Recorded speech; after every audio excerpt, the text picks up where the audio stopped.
Tetragrammaton.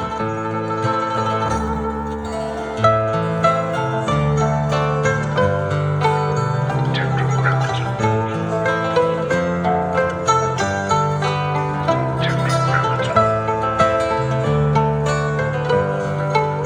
Tetragrammaton. Advertising is something that most people universally hate. And I think it's the one connective tissue with Liquid Death specifically that I think resonates with people is it's not about, do you think skulls are cool? It's we're sarcastically using death and skulls to bring a humorous approach to something that's really innocent and healthy. The reason Liquid Death is working at Target with like Target moms who are not metalheads is I think that's funny that they're using a skull to brand something healthy, and I can participate in something funny. And hey, the way that they market, like, I mean, we really think about advertising like entertainment. And if you can entertain people, which is hard, anybody trying to make it an entertainment, like writing a hit TV show, a hit album, a hit anything is really difficult. Advertising is easy. Anybody can make a good commercial because the bar is so low, it's all just kind of garbage. But if you can actually entertain people, they will follow your brand. Like they will seek it out. And there's a lot of data showing it. Like if you can make someone laugh in marketing, it's like 91% of people say that they have a better feeling towards the brand. Because I think you've given them something of value. Like marketing has no value. You're paying to force someone to watch something. So it has no barrier on whether they like it or not. They're so used to getting something that has no value when finally something that is advertising gives them something of true entertainment value. They remember it. They kind of appreciate the brand. Like, oh, you didn't just waste 30 seconds of my life just now. Thank you. Like everyone else. Like everyone else. Right. Right. How do you see advertising and marketing as same or different? They're kind of the same. It's basically communication that is bringing awareness to a product. I think traditional advertising, people probably think more of like TV commercials and big stuff like that, whereas marketing is maybe a little bit more general. Like you can look at branding as a part of marketing. You can look at all these different aspects of it. But yeah, at the end of the day, it's how do you get more people to know about your product? Because when people are buying things, especially in a store, everyone's busy. They don't have time to sit there and look at a whole section and think, what brands are available to me today? Should I buy this one? No, it's like they're making quick decisions. So when someone's looking at a shelf and you've got 2 to 3 seconds to get somebody, you kind of have to occupy some little place inside their mind where they've seen something in the past repeatedly, or you made them laugh or something memorable that when someone gets to the flavored sparkling set, it's like, oh, Liquid Death. Like, I've heard of that. Like, maybe I'll try that, right? Mm-hmm. And there's a lot that goes into like getting that level of what we like to call mental availability.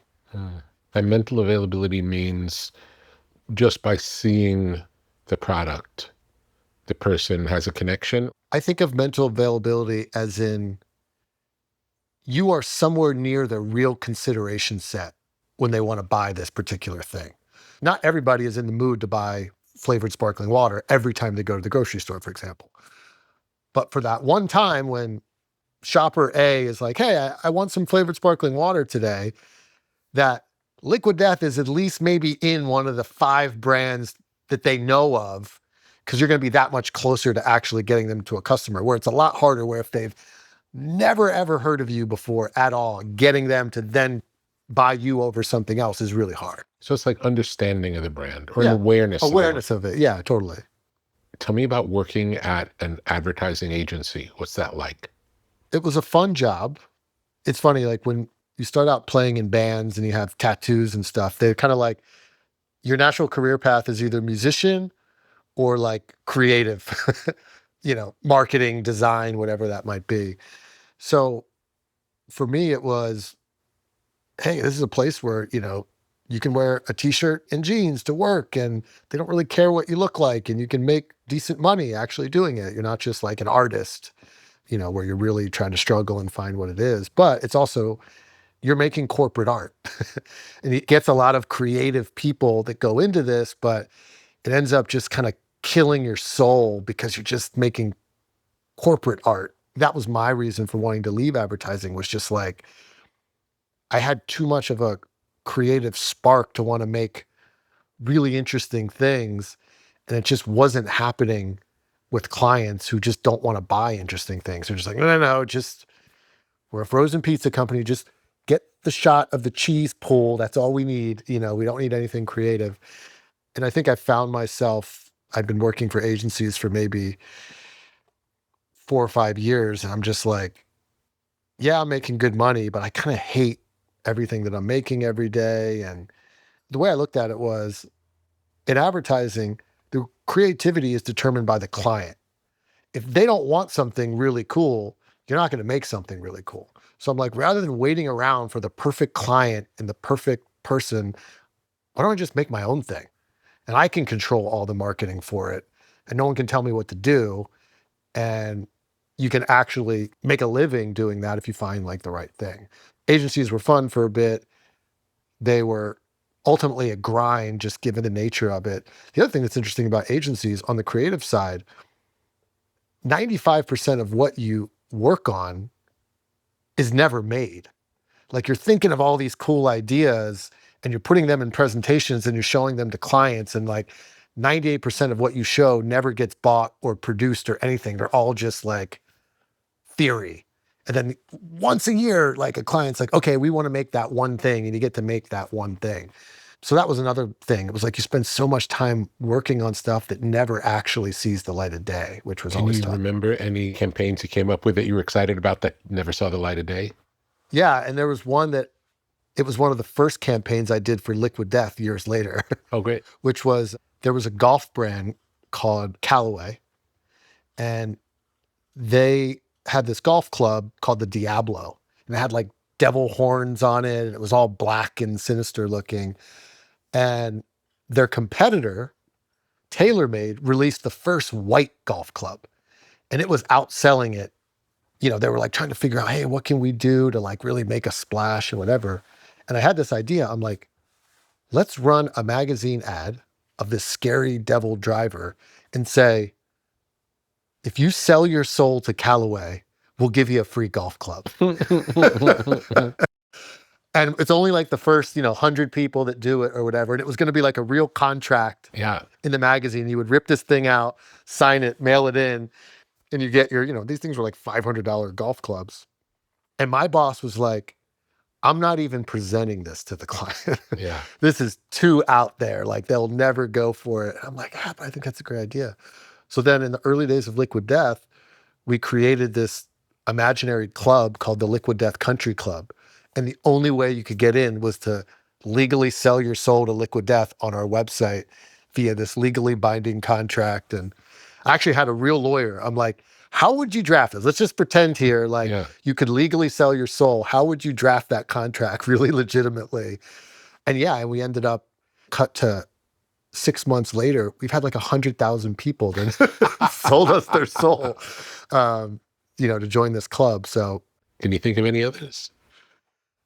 There was one campaign that it was like my first real job working in advertising, and I got to work on Volkswagen.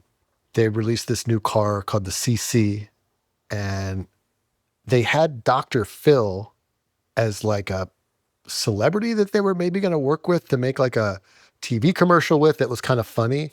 So they were like, hey, what are funny ideas to do with Dr. Phil?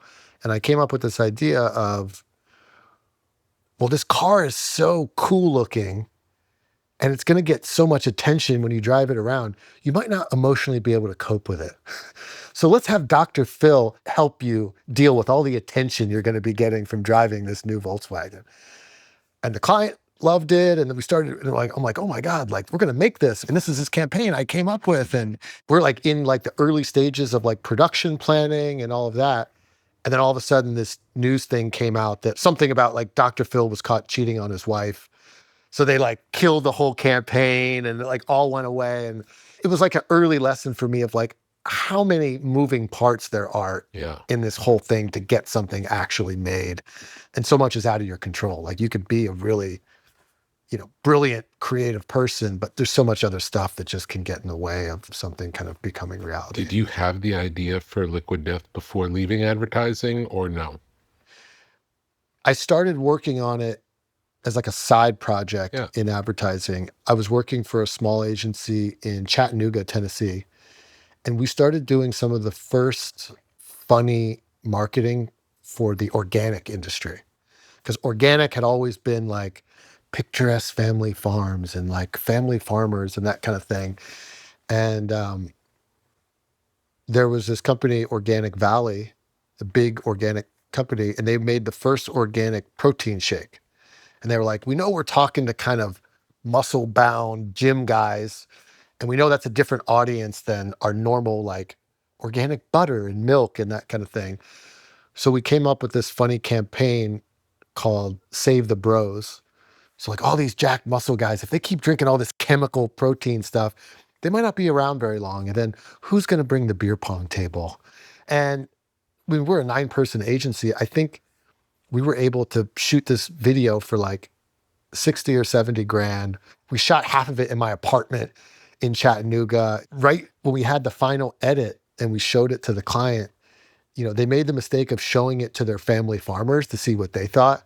And they came back and they're like, oh, guys, I don't know if we can run this. And we're like, they're the farmers, they don't get it. They're nervous about it. And we're like, look, you guys spent almost nothing on this. It's going to go on YouTube. It's not going on TV. If it doesn't do anything, you can just take it down. And we finally convinced them to run it, and we ran it, and it was like millions of views, national press pickup on every media outlet was talking about it. And for me, that was kind of my light bulb moment of how come things that are healthy and good for you don't use the same funny, irreverent marketing as all the junk food? Because you think about what are the funniest, coolest ad campaigns. It's like Snickers, Cheetos, Bud Light, like it's candy, it's fast food, it's alcohol. Everything healthy is always just very quiet, where it's like, how can you make health fun? I felt like a lot of healthy brands were preaching to the choir.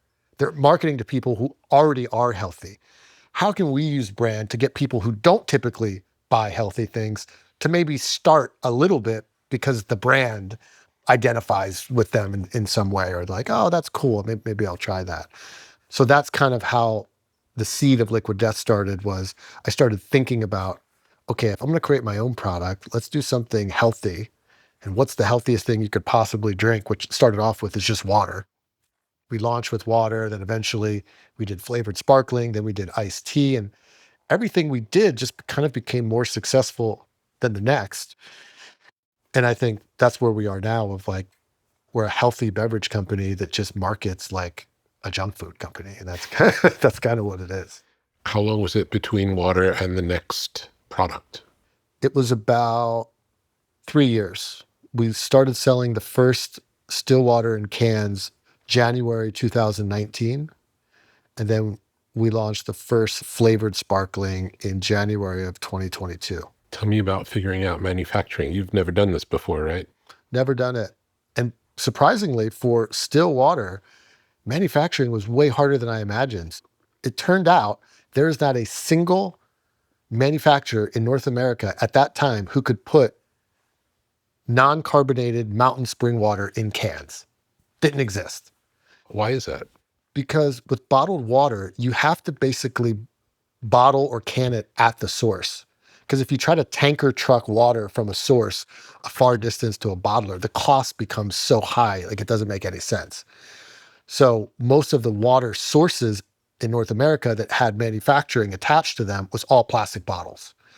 And that was kind of our big thing. And with cans was like, single-use plastic was this terrible thing that was getting more and more sort of steam in the media. And, aluminum cans are infinitely recyclable. It's one of the few things that actually gets recycled. So we were pretty hard fast on cans and not plastic. But yeah, there just wasn't anyone who could do it. So I started literally Googling outside the US. And sure enough, I found a manufacturer in Austria that had their own mineral water springs and massive canning capabilities. And we started producing it in Austria and shipping it here. And is that still how you make it? No, we moved everything to the US. We started about 2 years ago and like fully completed earlier last year. We're fully kind of domestically produced. And now when you do it domestically, did you build the factory yourself? We found a partner in the mountains of Virginia in the western portion of the state that was great spring, and then it had a facility and they were willing to invest in the canning infrastructure because we had enough scale at that point. It was worth it to them. Yeah. And then now that we've moved into soda flavored sparkling water and iced tea, you don't need a Spring Mountain source for the water you use for flavored products. And those have become a much bigger part of our overall business than just the plain water. So we have tons of co-packer options that we can use to produce those things. Whereas like the actual mountain spring water, that's the trickier one to do. In terms of mountain spring water, do you test it, like taste test? I think that's the thing that most people don't realize with products. Like almost every product category, whether it's water, mustard, whatever, the differences between products are almost imperceptible. It's all brand. And you can ask someone, I'm a diehard Jack Daniels fan. That guy is not picking out Jack Daniels in a blind taste test Yeah. if his life depended on it, right? It is all brand. So for us, it wasn't about like, how do we find the perfect tasting water? Because taste is so subjective. You have one person says, this is amazing. Another person says, I hate it. As long as it's good, like, hey, yeah, this tastes good. It tastes like water. And that the experience of the product is good. So for us, when someone had a freezing cold can of water, they were like, I like this. Like, it feels colder. Is it actually colder? Physics-wise, probably not. But the can feels colder in your hand. And it's just like it was a nice experience for folks that was different than a plastic bottle. So I think that helped us as well. Did you grow up drinking bottled water? I didn't, no. I Tap drank water. tap water, yeah. I Yeah. mean, I started drinking bottled water later though in life. And I never was, even though I, growing up in the punk and hardcore scene where it was kind of owned by energy drinks, like Monster, like the Warped Tour, all of that.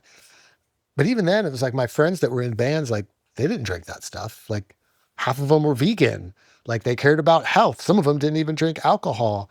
So there was always this like healthy movement, I think, within the counterculture that was always there. And I didn't drink soda for years, and I hardly ever drank energy drinks or any of that. So I always cared about health. I drank a lot of water instead of, other things. So why is it that, yeah, it's only the unhealthy stuff is trying to like invest in this culture? Again, what helped spark the idea.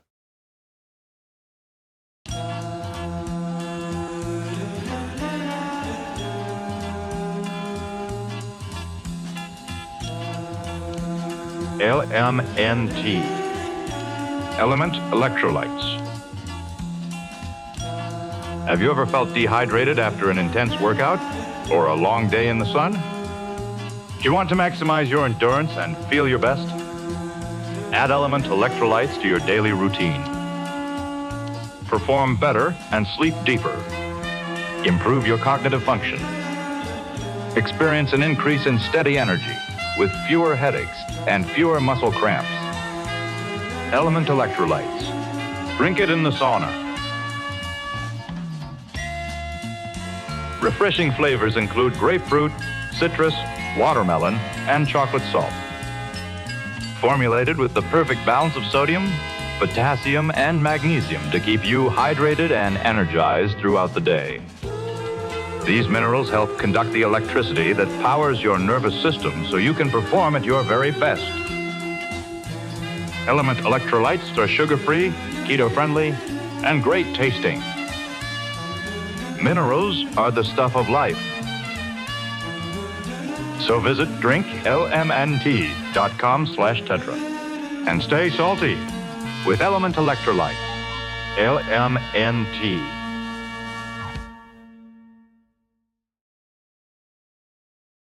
Where did the name come from, and did you have alternative names? Learning from my marketing days, that when you start a company, you have no money for marketing. And I think so many brands are created where the brand name and the product is just it's okay, nothing crazy.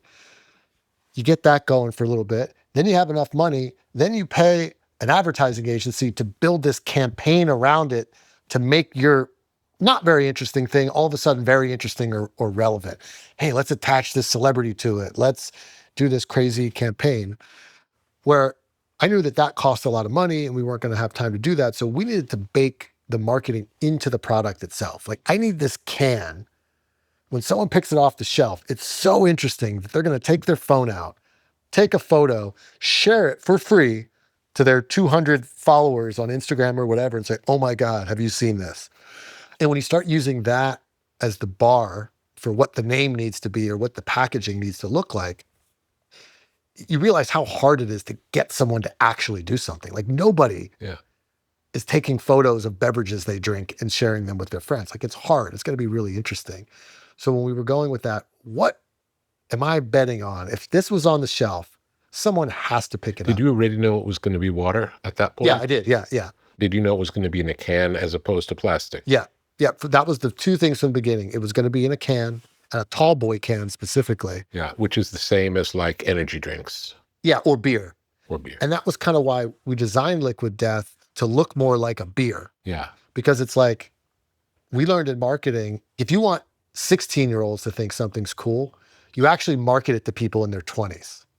Because people kind of like look up to like aspire, right? Mm-hmm. So we were like, energy drinks kind of market to almost like 16-year-olds, but 17-year-olds don't really think Monster's cool, but 12-year-olds do.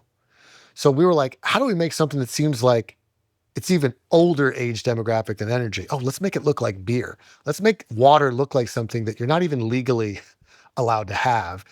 That's the thing I didn't expect with the brand, was like that so many moms and parents would love the fact that they're like, thank you, Liquid Death. Finally, my 9-year-old's excited to drink water for the first time because he feels like he has something he's not supposed to have. Feels dangerous.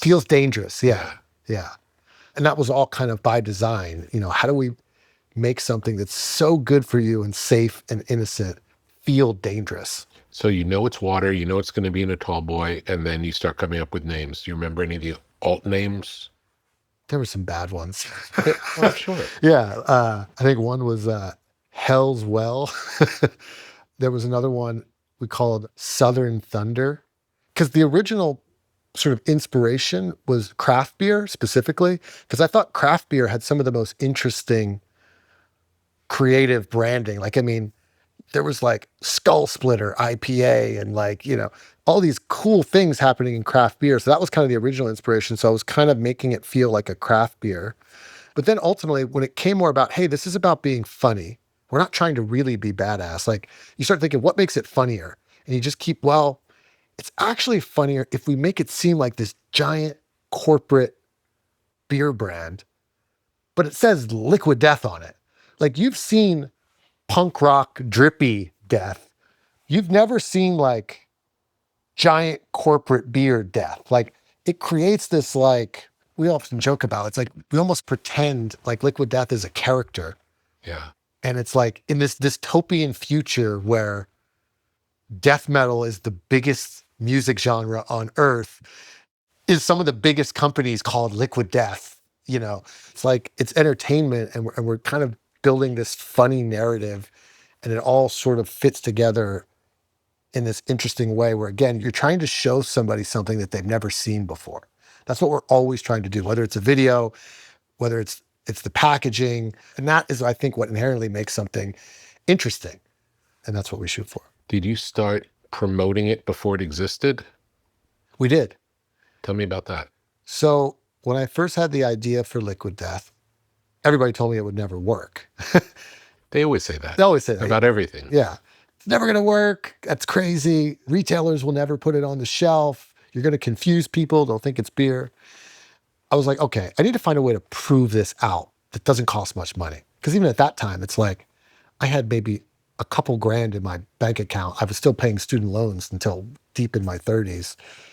And to create a limited run of a canned product, it's not like you're making your own protein bar. You can make that in your garage, go sell it at the local farmer's market, get some slow build. If you're making a canned beverage, the minimum run is basically 250,000 cans. Wow. So you're talking about 150, 200K just to even start. So I was like, okay, let me try to prove this out. So we designed a can in Photoshop that looked real. We came up with an idea for like an internet commercial. And it was my wife's friend who was an actress. She was willing to like be in it. And we used a white Miller Lite can that we filled with water. And the whole video, she's pouring the can of water out while she's talking. So she's talking, she's going on about how water has been misbranded for so long. And the whole time she's pouring water out. And you're kind of like, oh, that's a lot of water. And what we thought was funny was jokingly trying to position water as dangerous, where it's like, water is responsible for thousands of deaths every year. Energy drinks only kill like what, 1 or 2 kids? and and then the big reveal at the end, it cuts wide and you realize she's been waterboarding a guy the whole time. Really? With the product. That's great. Yeah. And then we put that video on Facebook. We made a couple little social posts of the can. And we made it seem like this was a real product. Mm-hmm. And then cut to like 5 months later, the page had 80,000 followers, which was more than Aquafina on Facebook at the time. You know, the video had a few million views. We had hundreds of comments from people. Is this real? How do I get this? We even had like distributors. Hey, I'm the biggest distributor in New York. Can I talk to a salesperson? So then I used all of that real traction to go raise that first 150K round of funding just to actually produce real product. And then once you had that real product, how did you distribute the first round? So again, retailers were still like, no chance we're putting this on the shelf. So I said, okay, we're going to sell it direct from our website and Amazon because you can sell whatever you want there. Would you sell a 6-pack on Amazon, or how would you sell it? We sold it as a 12-pack.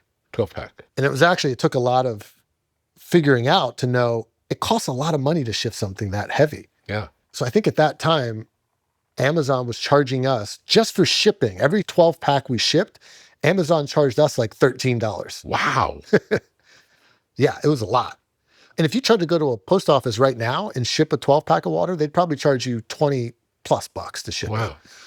So it was like, we weren't making any money, but we knew like this was how you had to at least get the brand and build customers. Was the goal to basically break even and sell a bunch of stuff? Well, like most startups, like especially in the tech world, the game is always you burn cash, you're not making any money until you get into a certain level of scale. And then there's something that switches on. Spotify, for example, it's like losing money until they have this massive base and they're like, oh, we're going to up subscriptions $2 a month. Boom, wildly profitable. Amazon notoriously lost money forever. Now they're one of the most profitable companies in the world. So we knew that we had a runway of, hey, we can lose money for a while as we build customers because as we get more scale, the product gets cheaper to make because you got higher minimums, all of that. You start getting into brick and mortar retail and you're not shipping it anymore. You make more money there. So we've kind of, from those early days of just being direct to consumer online, now where, online is really small part of the business. We actually don't ship anymore. Like we just ship product to Amazon. They buy it from us. They ship it. They own the inventory. We're a wholesale business now. So we just ship to distributors. They sell it to retailers. What was the first time you ever saw it in a store?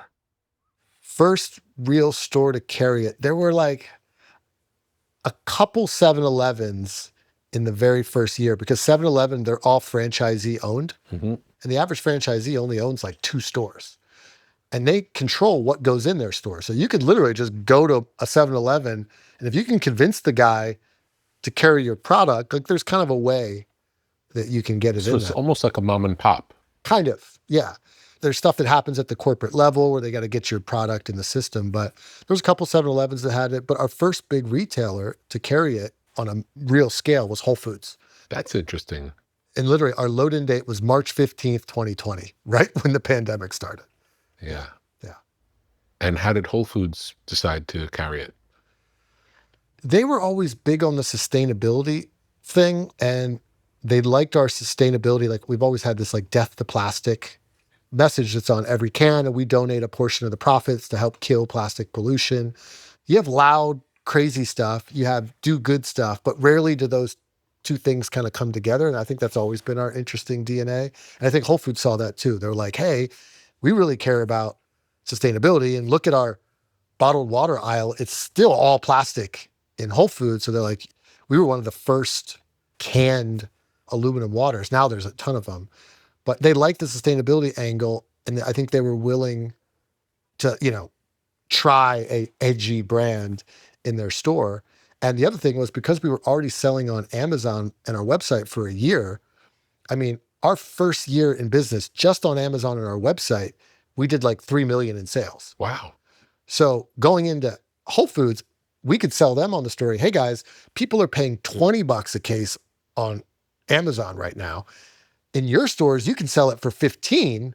And when we tell everybody, hey, now you can get it at Whole Foods for $15, we have a way to actually drive volume for them that they were excited about. So I think we just had a really good pitch and existing customer base where we weren't just trying to say, hey, Whole Foods, we're a new brand, no one's heard of us, put us in your stores. Do you think Liquid Death is really a story about what's possible considering social media? Like, if social media didn't exist, could you have done this? No chance. So in the old world, this could not happen. Could not happen. Yeah.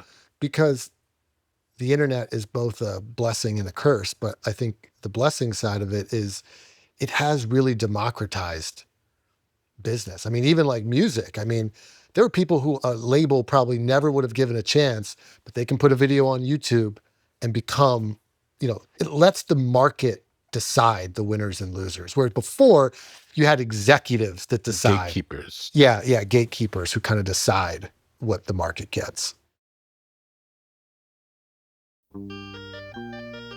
In a world of artificial highs and harsh stimulants, there is something different, something clean, something precise. Athletic nicotine. Not the primitive products found behind convenience store counters.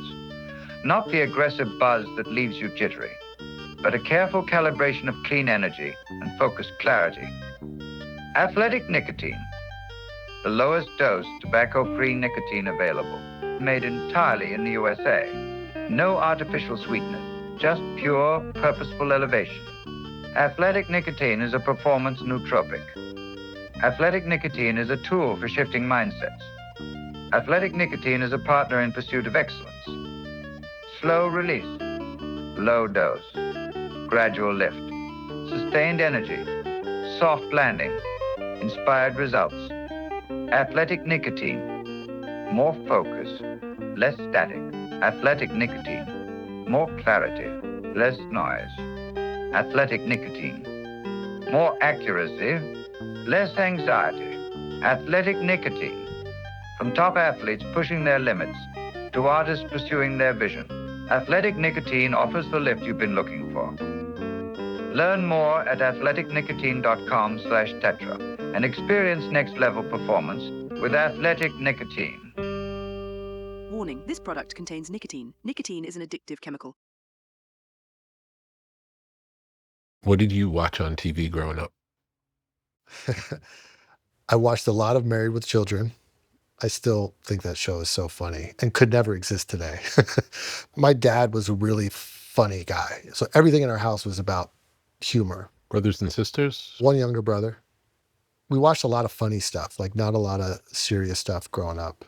Who were your favorite comedians? George Carlin's probably my favorite of all time. More modern day, like Tom Segura, Bert Kreischer, Bill Burr, and all those guys have kind of become investors in Liquid Death, which Amazing. is really cool too. Yeah. That's great.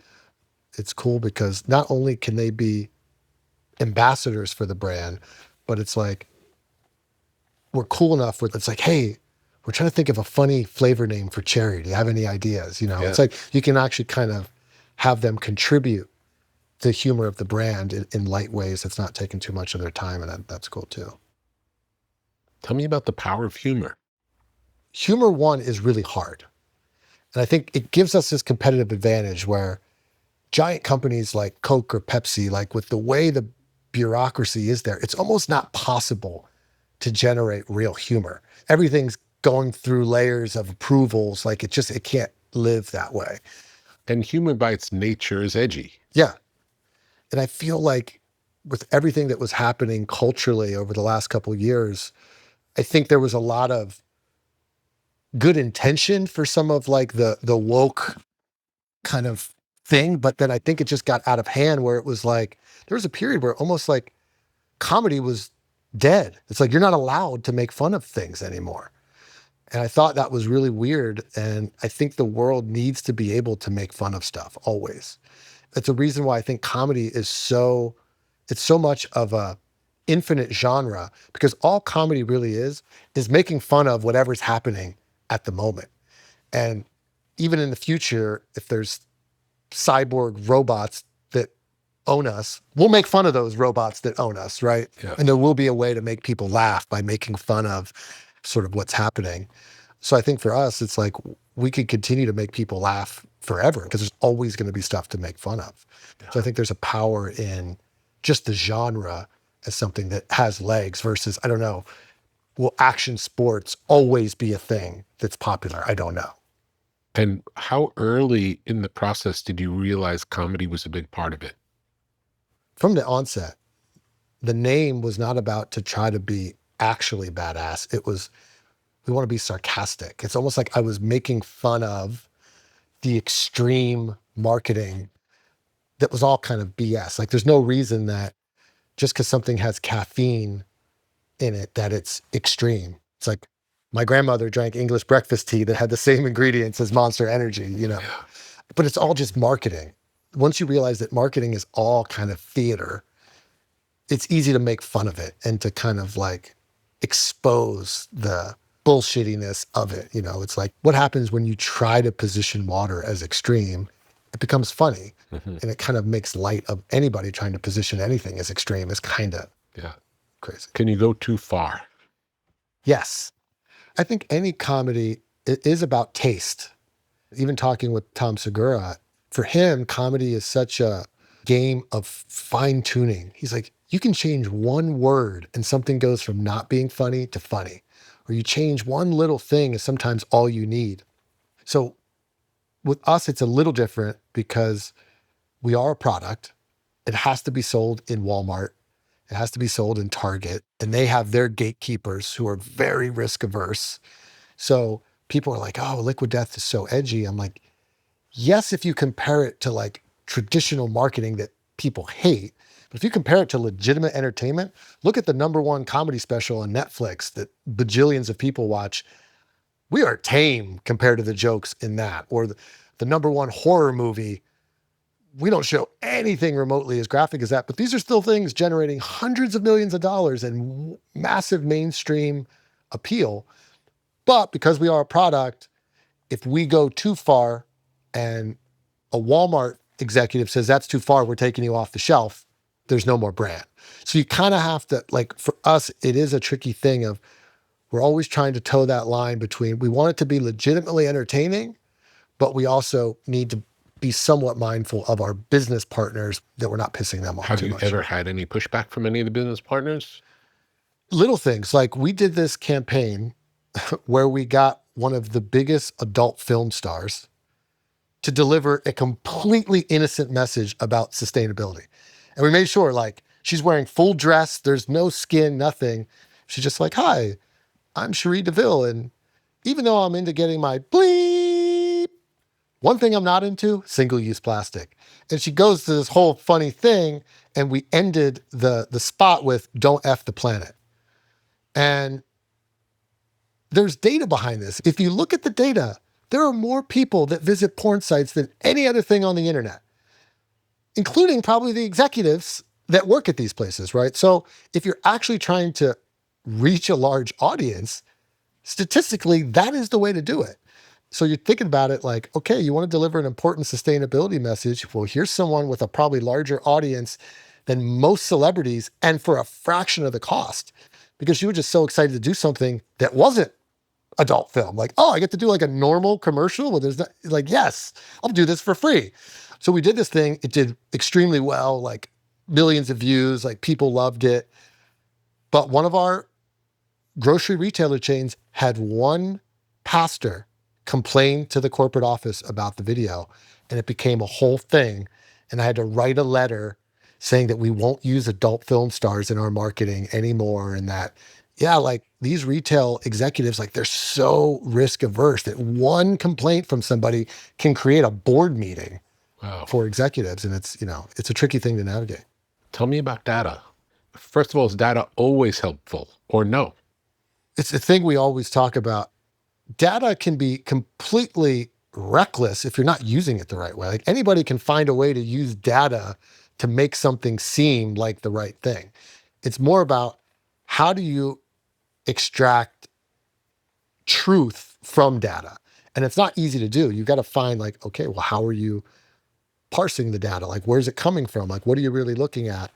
So we use data as a way to help guide things, or like to gut check, like, hey, this is what we believe to be true. Are we finding any data that's really going against that should make us, well, wait a second, if this is saying this, maybe we're not right. Or, hey, we think this, and we look at some data and you're like, hey, that actually kind of corroborates this. Like maybe we're on the right path. You're never going to know totally. I think intuition is so important. And again, like even as like a music reference, it's like, yes, you could probably make a great album based on data and likes, but there's just something about the intuition of just knowing this is going to resonate on some level with people, and you're not going to have the data that's going to perfectly back that up. Give me an example of how you actually use data and where you would get it. Okay, so good example, survey data. So as we evolve as a brand, as you scale, you have to do something that they call price pack architecture. It's like, yes, people love Liquid Death, but what's the right size case and can that is best when people are grocery shopping? And you're hiring someone to do this survey? Yeah, there's companies that will run survey data. You can go through consulting companies like BCG. I think we actually use BCG. Well, they'll do like full on crazy things with like mock shelves to see what do people pick. But we wanted to figure out, okay, we know people love Liquid Death. What's the right pack size and can size and price point for Liquid Death in grocery stores so that we can sell as much of it as possible? And that's where you start seeing like, oh, How many different size cans do you do? we have two different size cans. We have big 19-ounce tall boy cans that we just sell as like single serve. So when you're in a 7-Eleven and you get something cold, you get this big tall boy. What other drinks would be next to them that would be that same size? Well, you see a lot of big beer cans in convenience stores. We're not merchandise next to the beer, but the other big cans you would see in the store, energy drinks, beer, alcohol, you typically see. You don't see a lot of other. Arizona iced tea famously was in like the big giant cans. Mm-hmm. That's probably the gamut of it. Okay. Yeah. And then there's a smaller can as well? Yeah, we do the kind of standard 12-ounce can, like that classic beer soda can size. And that was the big change we made this year. Because what we realized when we were only selling the tall boys, so we sold them as singles, and then we sold them as an 8-pack. But when you buy an 8-pack at the store, people are taking it home and consuming it at home. And what we learned was like, most people don't want a giant can at home. Like that's more for like on the go. You're going to have it around for a while.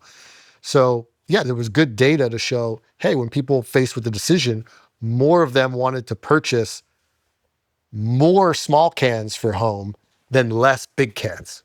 And then we see some more like customer data from social media. We look at data all the time there.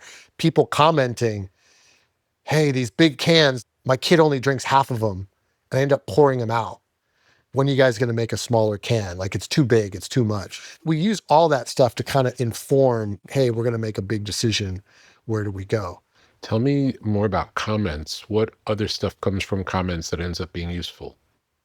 So one of my favorite marketing things we've ever done, and it's musical, was with a brand like ours, since the beginning, you had such a great quote I saw recently that was like, great work divides the audience. And like Liquid Death, we had a very divided audience in the early days. You had people hate commenting, this is the worst thing ever. Are these guys devil worshipers? You get all that, and you get the love. This is the greatest thing ever. And I've always said there's no such thing as getting 100% of people to love something. It's not possible. If you want people to truly love something, there has to be people that truly hate it. And the way the internet works, most normal people are passive observers of the social media circus. You're scrolling, you're looking at stuff, maybe you like something, but very few people are going in commenting angry things. People on don't posts. engage. People don't engage. The extremes engage. So the loudest people on either end, the true lovers, this is the greatest thing ever. And then the true haters, this is the worst thing ever. That's who you find in the comments. So we had all these hate comments, and we did this funny post because literally it cost us nothing. We had an image of our can. We took this hate comment that said something like, I will never buy this product. I will never support something that is clearly Satan worshipers. We literally screen grabbed that comment, put it next to the can and said, people love us on the internet. And that post was the best performing post we had done ever. And it cost us nothing. So we were like, oh, this idea of like leaning into the hate could be really interesting. So then we said, what if we gather a bunch of the best hate comments, hire legit musicians, and make an album where the lyrics are verbatim hate comments from the internet? And we called it Liquid Death's Greatest Hates. It's funny. So the first one we made was like a heavy metal record where we got this legit guy who's a heavy metal guy. He like played all the instruments, wrote the album. It was like a legit metal record. And the lyrics are all just like, fire your marketing guy. And it was cool because we've done it across genres now, where it started as a metal record because it was like, oh, they're angry. So doing an angry record made sense. Then we did a punk album, which still was kind of like funny, angry, but the punk album did better because they were singing, where the metal record, they're just growling. You can't hear the lyrics as much. Then it was like the punk record, you could hear the lyrics. That was funnier. Then the female power pop album, that was funny because you really hear it. And then... Can we hear? Do you have it on your phone? Yeah, I do, yeah. Let's hear a song. Oh, okay, yeah. What track would you like to hear? Worst name for a water company? Yeah, that's a good one, yeah.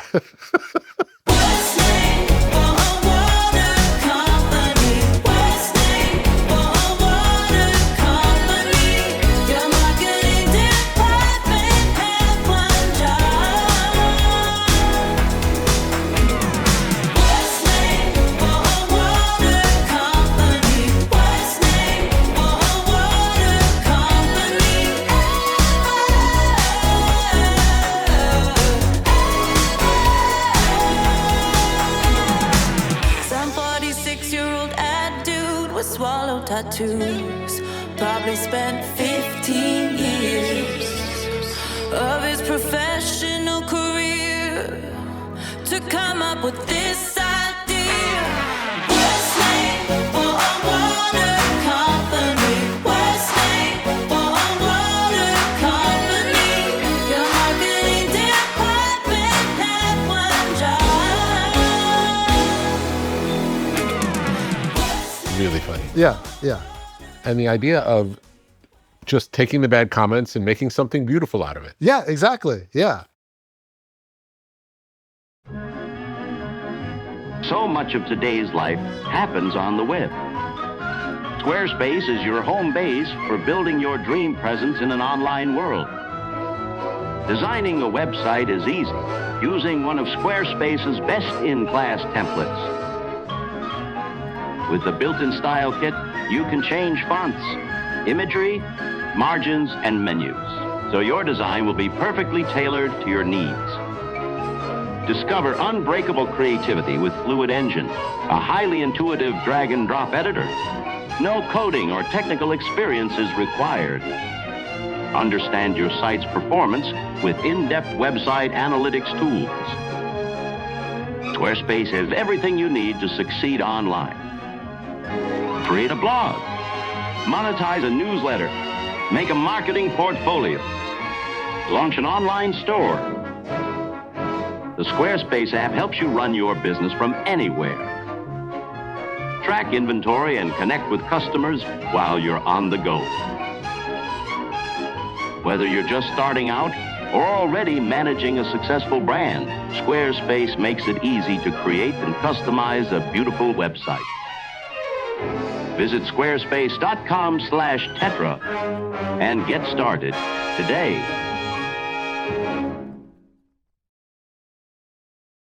Can you think of any times where you've gotten data back and you've decided to go against what the data tells you? Yes, but more when I don't believe that the data is a good source of data. So for instance, you only have access to so much data. And most data that big companies pay for and that are readily accessible, which almost has become like the standard, is survey data. So someone will say, well, hey, we have this data that we pulled that, I don't know, people don't want this one thing, whatever it might be. I'm like, okay, how big was the pool of people? 200. Okay, that's not a lot of people. How do they get the info from them? Oh, it's a survey. What do you mean survey? Like, like when people call you and say, hey, would you like to take a survey? I'm like, has anybody in this room agreed to a telephone survey ever? Do you know anybody that's agreed to a telephone survey? Okay, no. So who are the people that agree to surveys when people call them on the phone? Like, this might not be like your average customer or who we're talking about. So you can't put too much stock in something like that, right? So, but if we're looking at, but hey, on social, when we posted a similar thing, it got 10,000 likes. So maybe that's a better view of like real market reaction than not. And same thing with like focus groups. Like focus groups have always been a thing that people use for data. But when you put random people in a clinical room and say, what do you think of these things? People say and do things they wouldn't normally do. So you can use it for certain things, but you just have to be careful of like, what are you actually getting out of it? And how big of a decision are you making it based on it? Which social media sites do you use for Liquid Death? Liquid Death, we're most focused on Instagram. That's kind of like... Has it always been that from the beginning? It started as Facebook, but I think it's evolved where there's a wider range of demos on Instagram. Facebook's become a bit older in their demo, and we still do some stuff there, but Instagram kind of seems to be where so much of the heat is. And then TikTok, we've done pretty well there too. Do you make different content for each place, or is it just the same thing in different distribution? Some of it's the same, some of it's unique. Instagram's kind of like our main platform we make stuff for. The other thing that we've done well with is finding influencer types on TikTok that have their own audiences, and then finding ways for them to do something with our product for their audience. And would you pitch them on that? Yeah, like we find someone who's interesting or we think is funny or does cool things, we'd say, hey, we'd love to pay you to do like a fun Liquid Death thing. And the minute you tell someone who's not a marketing person to do a marketing thing, they start making bad marketing things. It's like, no. We don't want you to make an ad. Like, just do what you would normally do and just like find some, like, I don't care if you like pour our product out, like we're not sensitive. Like, do what is natural to why your audience follows you. Don't try to make an ad for Liquid Death that goes outside of that. And that stuff has been successful. And I think with the platforms, it's a better way to leverage audiences than you trying to constantly hit a bullseye on different things. Do you do that everywhere or just on TikTok? We do it everywhere. Cool. Like there was this Instagram account called Influencers in the Wild. Have you ever seen that? No. Where it's this guy, he posts these videos where it's like, some girl in the middle of traffic trying to get like, the perfect selfie video, and had like tons of followers. So we were like, hey, we would love to do something with you guys. So we have this big, ridiculous mascot that we call Murder Man. And he's like this muscle-bound Conan the Barbarian looking guy, but instead of a head, he has no head and he has a can for a head. And his eyes are nipples because he has no more eyes in his head. So we're like, we went with him and he had our mascot seeming like an influencer on a beach, like trying to take these like, super vain photos of himself.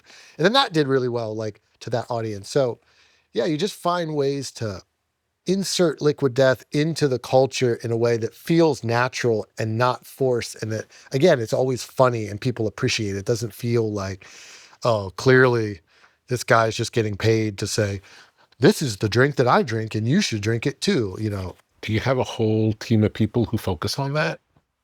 So we've built our own internal creative team and production team that we call Death Machine. Great. Yeah, they can like go and film stuff for cheap. And Yeah. Have you used Death Machine for any products beyond your own? no, it's just for us. And it's not a big team. It's just a couple producers. But, you know, if you don't have your own team, you're going through a production company and they're just marking up the cost of everything because they have to make money. But when we kind of own it all, we can do it cheaper. Because that's the other big thing is, like entertainment, it's really hard to know what's going to hit. So you kind of have to make a bunch of small bets and knowing that if 2 hit, it's kind of worth everything else. Whereas like, I think the old marketing model is like an agency comes in to a client and says, here's 3 big campaigns, pick one. And then some boardroom of executives say, that's the best campaign. And they pick that campaign and then they spend $50 million on that campaign and you hope that it works. For us, it's like, Try a lot of things. try a lot of things. Yeah. And I think you're seeing that in some of the Hollywood model, like Blumhouse, Jason Blum's company. Like they kind of redefined horror because they were making movies for no more than $4 to $5 million. And everybody was doing the movie at whatever minimum wage was, knowing that they would get some upside on it if it was successful. Mhm. But it enabled really provocative, interesting, outside of the box ideas to get made, because if those ideas were going to cost 30 million, no studio would take the risk to try to make something like that. But if it's only 4 million, you can make a bunch of weird stuff. And then some of them become Get Out and they become these huge successes. So we take a really similar thing of most things that we make videos, like we don't spend more than 100K on. But the ones that get 40 million views and, 12 billion impressions, it's like, oh, the earned media value of that is 20 million. Would you say, not related to the influencer side, but of the content generation side, is there at least a post a day or no? No, I think we've moved away from frequent posting. I think that was the original, like when brands got into social, it was like, you have to be always on, constantly posting. And then we took a step back a couple of years and go, let's kind of focus on quality over quantity. I think the internet, that's the problem. It became so much a quantity thing. It's not possible to make great stuff that frequently. And then you started to see the rise of some mega influencers like Mr. Beast, where he would post 1 video a month. But that video was like unreal and would get 100 million views. I'd much rather play that game of like, let's do 1 really great thing or maybe 2 great things a month and focus there versus just kind of trying to do all this little stuff that often takes the same amount of time to do. And it's just not as good. Walk me through the beverage business in general. It's a really hard business because so much is out of your control. So the way the beverage business works, you work with manufacturers who produce your product. Then you sell your product to distributors. Distributors then sell the product to the retail stores. How many distributors are there in the country? Thousands. We are mostly in the Anheuser-Busch beer network because the way the beer laws work, post-prohibition in the United States, beer manufacturers are not allowed to own more than 20% of their distribution. For whatever reason, if you make beer, you can't also be the one that is selling the beer to the retailers. They call it the 3-tier system. Coca-Cola, they could own their distribution. Yeah, because they're not alcohol. Right. I see. Yeah, so Coke owns all of their distribution, I see. essentially, as does Pepsi, as does these other ones. So they're less interested in sharing it Right. than that distribution. Exactly, yeah. So you can only be distributed, for the most part, by Coke or Pepsi if they own you. Right. And that tends to be what their value proposition is when they buy a brand. They're like, hey, we'll buy you, put you into our network, and you're instantly kind of everywhere. With beer, because corporate Anheuser-Busch only owns 20% of its network, there's, 300 independent family-owned beer distributors that can make their own decisions for what they distribute. So we literally had to go one by one in convincing them to carry Liquid Death and distribute us. Are there any other options? That's pretty much the only distributors. It starts getting really in the weeds, but it's like they're called DSD distributors, which mean direct store delivery. Means they're a distributor that has a sales guy that takes your product into the store and merchandises it on the shelf. There's another group of distributors that they call broadline, or direct. They're more like a logistics company. They have these big trucks. They have your product, a bunch of other stuff. They drop a pallet of it off in the back of the store. They leave and go to the next store. So you're depending on a store employee to then open that up and then go and put that on the shelf. But what's happening in this retail environment, retailers are having a really hard time hiring that low cost grocery store labor. So they all have labor issues where people who are going direct, the shelf is sitting empty because that stuff is sitting in the back and nobody's actually has the time to put it on the shelf yet. So do you pay a premium for the DSD? Yes, you do.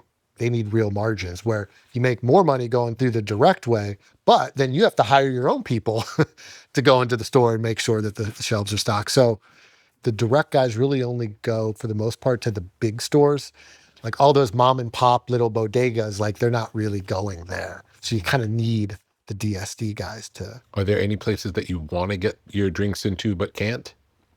There's one grocery store chain in Texas called HEB that we're not yet in. We may be closer now, but the buyer took us in, said, yeah, we love this.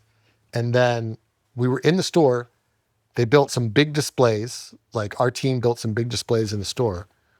One VP of HEB, who I think maybe was like super religious, saw the Liquid Death display and said, oh no, this is not the right brand fit for our stores. And they discontinued the brand from the store within like weeks of it actually launching and going through the whole lower end of the system. Wow. And it's like the only grocery chain in the US, pretty much, major one that we're not in yet. But it seems like maybe this person is close to retiring and we might be able to eventually get in there. But that's one. And I think Trader Joe's is one. Like, I love Trader Joe's. And I think Trader Joe's is one of the most underrated brands of all time. People are actually fanatical about Trader Joe's. Like I remember during COVID, there's like lines of people waiting to go into Trader Joe's. Like I talked to my wife about, oh my God, I love the Trader Joe's whatever snacks or the Trader Joe's whatever. And they've built a brand that it doesn't matter what they make, people like it. There's not many brands, especially in the food and beverage space, who have been able to have a level of fanaticism across multiple product categories. And I think it's just super interesting, just everything they do as a store and as a brand. And they do carry stuff that's non-Trader Joe's branded. Like they carry beer brands and stuff like that. It would be cool to have Liquid Death in Trader Joe's. But again, they have such a weird, unique way of how they pick products and how they don't. And it's really tricky. Who do you think of as your competition? Do you think of Evian as your competition? Or do you think of Monster as your competition or Red Bull as your competition? It's kind of everything. You take a little bit of share from some of the other premium water brands. You end up taking a little bit of share from brands that people are trying to cut down on. But so is probably Evian too, right? Like people who are trying to cut down on soda, maybe they start drinking more bottled water. So it kind of depends what the occasion is. But we are seeing that so many people are choosing Liquid Death because it's a legit replacement for something that they want to cut down on. Mm-hmm. Like our flavored sparkling water, like LaCroix, for example, they're flavored sparkling, but they have like no sweetener at all. Like it's very bland. And there's certain people who are trying to cut down on soda and they're like, well, I've tried LaCroix, but it's not really a replacement. Like I missed that sweetness flavor. So like we put just a little bit of sugar in ours and like a little bit of natural sweetener. Now we're maybe half as sweet as a soda, not fully, but it becomes a much better replacement. And we've seen tons of people now talking about Liquid Death. You actually helped me stop drinking soda for a whole month for the first time ever. And that's the kind of stuff that gets me excited, is like getting people who aren't typically healthy to start doing healthier things. Is there any relationship to the color of the can and the liquid or the flavor that's inside? Sometimes and sometimes not. And I think we've gotten better about like where we would start just making totally crazy sounding things that have maybe not as much connection to the actual flavor. Mm-hmm. We come up with really funny flavor names for everything. Like our cherry is called Cherry Obituary. We have iced tea and we have a half and half, which most people know as an Arnold Palmer. And a funny story, our original name was Armless Palmer. And a month after launching, we got a cease and desist from the Arnold Palmer estate saying, you have to stop selling this. This is too close to what it is. And then our lawyers actually looked at it and they're like, there's this thing that happens. I don't know what that's called, but a certain term can become truly ubiquitous. And if you can kind of spend a couple $100,000 and do a study that anybody can go into a restaurant in America and order an Arnold Palmer and they'll get a half tea lemonade and they have no confusion that that is licensed by the golfer's estate. Once something's become a part of vernacular, it's called that. That's what it's called. And if you can prove that, they would lose the rights to stop people from using it. And there's been a couple brand names like that throughout history. Like I think Teflon was one. Like that was a brand, but it's also a substance that anybody can make. Mm-hmm. And I think like anybody can call it Teflon. So I think we probably scared them off a little bit when we gave that response of like, hey, we think it's become ubiquitous in any place in America. Even if we wanted to use the real name, our name's nowhere close to Arnold Palmer. We don't use any golf imagery or whatever. But even still, we were like, they have a lot more money than we do. If they really wanted to be a pain in the ass and like drag out a court process, like, do we want to go through that? So we're like, let's just change the name. So we changed the name to Dead Billionaire.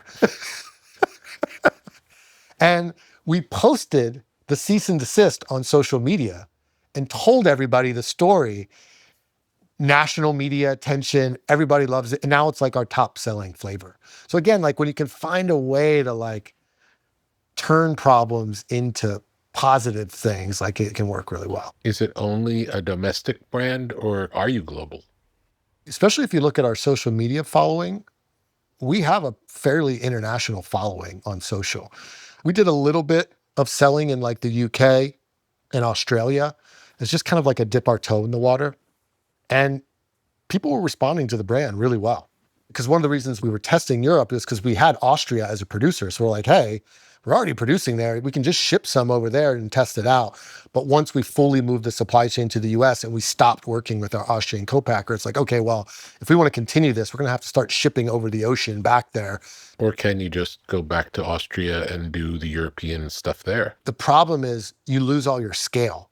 I see. So now the cost, because you're only making 1/10 of the volume, they but raise. It'd still be like starting over in the US. You could start over in Europe and eventually it gets to a point where it's worth doing.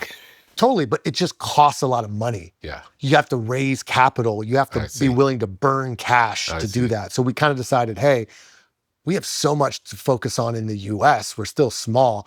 Let's not burn precious capital to get Europe going. Like, let's focus it here. And then once we have more scale, you might even have a better deal where it's like some distributors like, hey, we're willing to invest this just to get Liquid Death here because you're already so massive. Mm-hmm. Like Red Bull, for example, before Red Bull came to the US, they were doing over $1 billion in sales in Europe. So when they came here, they had a lot more capital, manpower, scale to make it much more quickly successful than when they just started from scratch.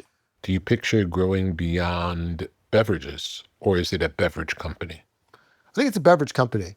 I mean, I think one unique thing that we do is, again, from my band days, we sell merch and apparel just like a band. And we actually sell a lot of it because we take it seriously. Like we design Liquid Death shirts with artists. It's not just about sticking our logo on a shirt. It's like people will do these crazy Liquid Death looking pieces. And this year we're probably going to do $6 million just worth of apparel as like a beverage company. We've made gold Liquid Death Nixon watches that have little executioner axe handles on it.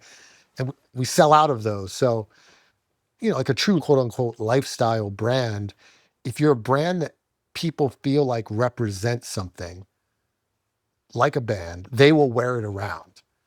Now it's like, it's crazy. We have all these companies reaching out to us that want to license our brand. So like in Target right now, there's a company that makes pool floaties and they do them for like one that looks like a big Cheez-It and a big Pop-Tart. Now they have like a big Liquid Death can.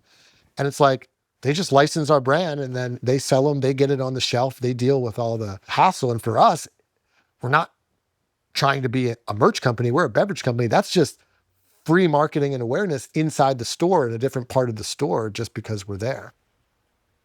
What would you say the first breakthrough where like things were moving along, it was building, but then something happened that was like, everything is different now? It was probably when we launched Whole Foods, because in that first year, we were still seen as such a like edgy, heavy metal brand. And when Whole Foods took it nationwide, they weren't even like, no, let's just try it in a region. They're like, no, full national. All these other retailers who were afraid of the brand, once we were like, well, Whole Foods has it, they're kind of like, oh, well, if they have it, what are we worried about, you know? So I think it really became this domino effect of once Whole Foods was the first one to take it and they realized, okay, there's no one protesting in the parking lot. Oh, and look at their sales. They're growing like crazy. It just, I think, really opened up the floodgates to other physical retailers, like open to taking the brand in and giving it a chance. And that's where, really, that's when our growth just started going like pretty nuclear. And has growth been pretty consistent since then? Yeah, I mean, in the first couple of years, I mean, it was like, I mean, it's all publicly available data, but we went year 1, 3 million, year 2, 10 million, year 3, 45. So it just kept kind of exponentially going up.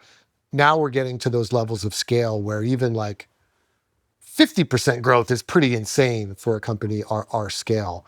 So yeah, I mean, we're just kind of consistently looking at, we don't need to double in size every year. It's more now about, okay, how do we focus on becoming a profitable company? It's like we have scale now, because that's kind of how it is. In beverage, what makes it hard, especially in non-alc, Coke and Pepsi set the pricing for all the categories.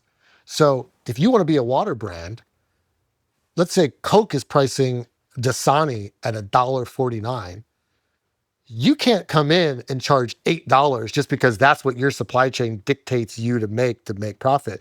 You have to price somewhat competitive to that and wait until your scale is at a certain point where you have the scale to actually be making money at that price point. And it's not really a fair game because they have the scale. Yes, exactly. And they're setting the price. Yeah, which is why beverage in general is such a hard industry to be successful in, because there's so much stacked against you from scale of the big guys who literally own everything. Like every music venue, every stadium, every ski resort, every casino is locked up in a Coke or Pepsi exclusive contract where that place is only allowed to sell Coke and Pepsi products. So even as a brand getting in from like a marketing standpoint, it's really hard. And now we're finally getting to that level of scale where it's like, oh, we don't need to hire a ton more people. Like we have the right team size. Now we can finally like let the revenue pass our costs. And then now finally you start becoming a profitable big boy company, as we call it. But it takes a long time to get there and a lot of capital. And that's why a lot of brands, they just kind of end up running out of gas before they get to that level. Do you have any ideas for other product categories of beverage? Definitely. We're looking at a new category next year, which is exciting. I can't really talk about it, but my focus is anything we go into has to be a better for you play. Whether that's a category that's typically not seen as better for you, and we come in with like a better for you version of what that is. Mm-hmm. Like Liquid Death, I don't think we'll ever make hard spiked Liquid Death that has alcohol, right? Like I don't think we would ever do that because it's not healthy. And it would be hard to spin anything with alcohol as like truly healthy.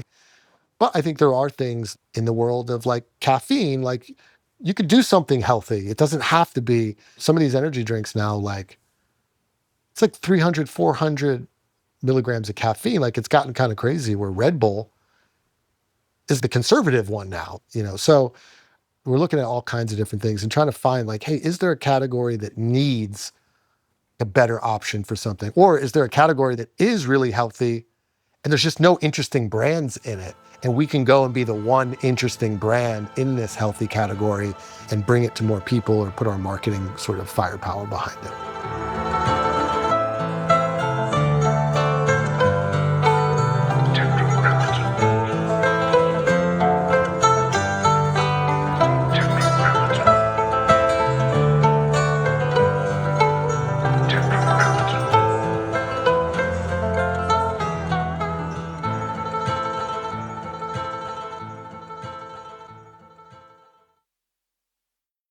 Tetragrammaton is a podcast.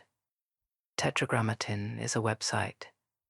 Tetragrammaton is a whole world of knowledge.